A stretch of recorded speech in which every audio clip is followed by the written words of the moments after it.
So once I did it, it just like start climbing, and then once it didn't stop climbing, it was a slow boogie. It wasn't like it came overnight. I've been rapping for going on probably 9 years. Yeah. So it just never stayed here for me. Every time, even if it was a baby step, it was a step. So I just took them steps, and I just kept on pushing.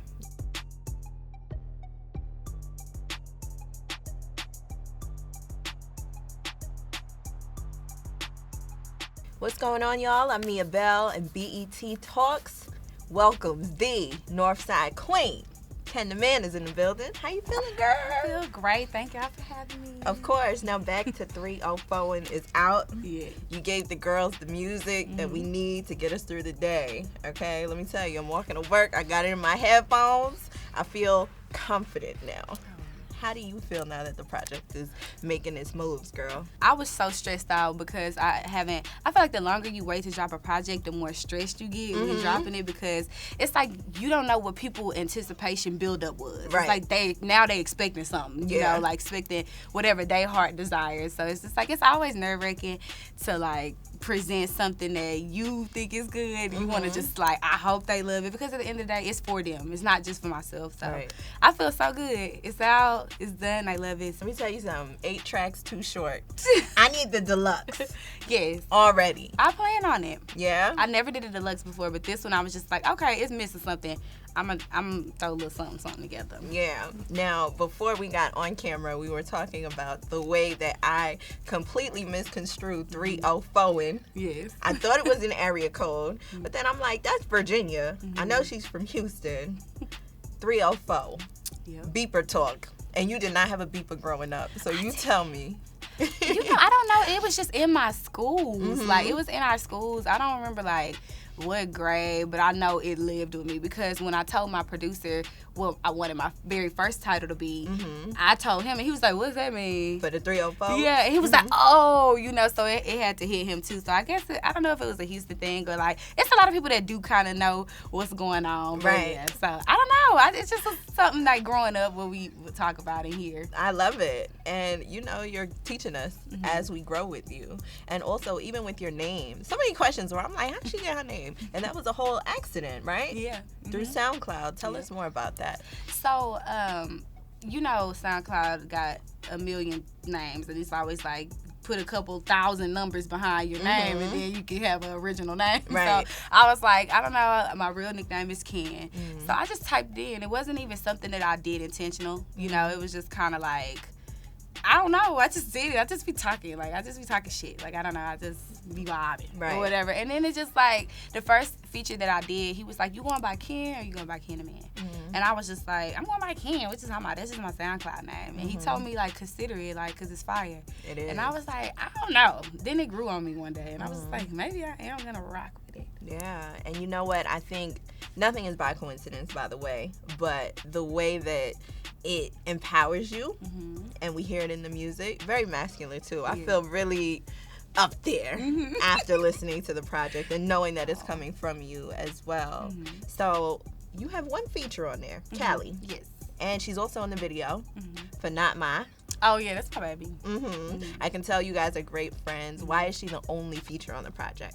Well, so I do this thing to where I don't wait on features. So it's like, I hold it down by myself and put a second, third, fourth verse on my own tracks if I have to. So I just, I told her I wanted her on there because Roc, they was like, you know, you have anybody in mind? And I was like, the only person I can think of that'll get it back to me fast is Cali, because I watch her work. Like, she's a very, very hard-working woman. Like, she don't play. Like, it's not just a friend thing. She just knocks features down. Like, as soon as she get them over with. She loves to rap. So I sent her the whole project, let her pick, and that's the one she chose, and it's my girl. Yeah, we love it.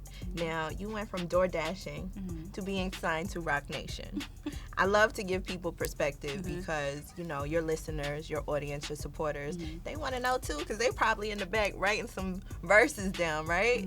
So what kind of brought you from here to there in a short story kind of version?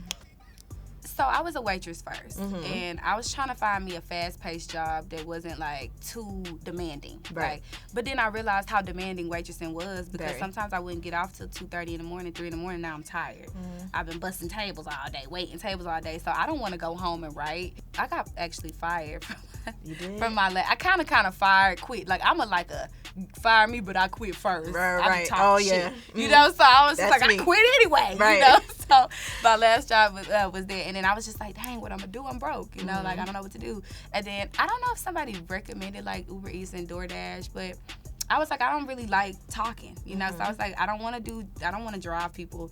So I was like, I could just deliver food or whatever. Right. So Smart. I was doing it for a while, and then one day I was like, I'm supposed to be writing in this car. That's why I chose this, because it's like easy for me to deliver, put some beats on, listen, like nobody in my way, nobody in my car, nobody is bothering me. So as soon as it hit me that I forgot what I was really here for, and I was in this real expensive neighborhood, I was just driving, I was looking at these mansions, and I was like, man, that's supposed to be me, man. I'm sitting here delivering these people in my little Corolla with my black bumper, my white car.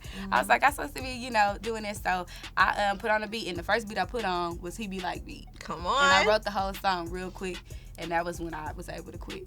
Wow.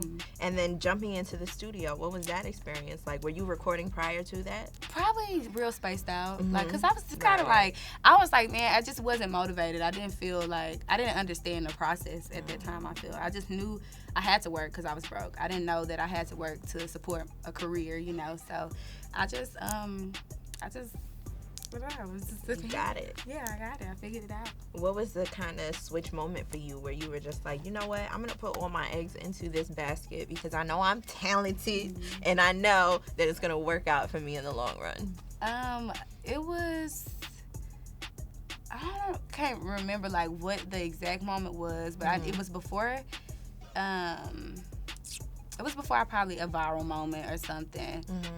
And then I remember telling my dad, like, just give me 2 years and let me focus on music, because I feel like, how can I do it fully if I'm kind of trying to juggle school, do this? I was like, let me focus in on something and put like all my strength and power and every step, you know, into it. So I don't really remember what year I did it, but he allowed me to. He was like, I trust you. He was like, do it. You talented. You good. Like, you really can rap. He was like, I'm not just saying this. Like, I wouldn't tell you to go for it if I didn't believe. And so once I did it, it just like start climbing. And then once it didn't stop climbing, it was a slow boogie. It wasn't like it came overnight. I've been rapping for going on probably 9 years. Yeah. So it just never stayed here for me. Every time, even if it was a baby step, it was a step. So I just took them steps. And I just kept on pushing. Yeah, that's so motivational. And I feel like people really need to hear that to understand that anything can be done if you really, you know, put the energy towards it. And two, you also had the cosigns of your family, which matters a lot. So much. Yeah. What about in this industry? Because I know you're signed to Roc Nation. A lot of people have ears on you. Who surprised you the most where you're like, what? You know my music? Probably like Snoop Dogg and 2 Chainz was cool, because I was just like, that's a big one. Yeah, it's like, he is a legend, you know. Ari Lennox, I would say. Oh, I love her. It was surprising with Cardi B too, when she had tweeted my name randomly one day, and I was just like, it's crazy that I'm really touching around. Right. You know, like, people know. Yeah, like, people know. And the music is hitting, you know, streaming outlets other than just the music. I'm talking HBO. We done heard it on Rap-ish. But what about that part and kind of influencing the music and acting and whatnot? So when I hit In Just Like That, that was like the spinoff. I don't know if you know, to Sex and the City. Yeah. And like, I was like one of the, like, it's the other rap songs on there, but I was like one of the only That's a big deal. And it was He Be Like, the first song with the DoorDashing song. So it's just kind of like, wow, you know, it's unbelievable, like, that it's just not, it's outside of music too. It's like you're on shows and getting requests for movies. And I watch Sex and the City, so like, for me, that's like, I was like, what? Man? Right. And people were really like tweeting like, what? Ken is on, you know. So and P Valley, I think those are my first 2. Yeah. And then that's where I got familiar through rap shit. Really? I was like, because Issa Rae, she knows what to do when it comes to the track list to her show. I love, she's so girl driven. Yeah, and that to me is what woke me up. And then just to hear it continue, I'm just like, man, saying KenTheMan everywhere. It's amazing. You're going on tour. Your first tour. Yes. Back to 304. Yeah. What is the energy going to be like, and what can the fans expect from you? I just was like, I'm so last minute. I feel like I work better under pressure. So, what's your sign? I'm a Gemini. What are you, girl? You must be like I'm a a Capricorn Virgo. or something. Earth sign. I don't know. I never really met a lot of y'all. Really? Yeah. We don't attract each other, I think. You know what? I think as far as the counterparts go, like the men and me. You know, like Gemini, one of my little risings or something is a Virgo. Really? So maybe we vibe. I can see that because you're also not somebody who likes to do too much outside of the music. You be in the bed. Yeah, I'll be in the bed. I be in the bed. You be in the bed. Yep. I love the bed. I want to be in bed. I can't wait to get in my bed. I know. Anyway. Girl, I was like, do you ever wake up and think about the end of the day? Absolutely. You be like, the last thing at 7 o'clock, I'll be in that bed by 8:30. Can't wait for it. Yes. No, but so I feel like I've been trying to, like, for the past couple of days, because I'm a person that until it's in my face and I see the flyer and I see all the confirmation, I don't even believe it's happening. Really? I don't believe stuff. I be like, girl, I'm not getting my hopes up. Because, you know, every time you get your hopes up, it be always so. I never, ever get my hopes up. I just go with the flow. So until like 3 days ago, I ain't even know for sure it was happening for real. Oh no, because it's happening. it's happening, girl. I posted the flyer. It's happening. October 5th, you in New York. Yes. At SOBs. It's happening. It's happening. And so I've been planning. So these past like 2 days, I've been like, okay, what do I want my experience to be? And so it's like, I'm not gonna do dancers and stuff this time. I want it to be super intimate. I want it to be super like connected. So I feel like I want it to be like a club.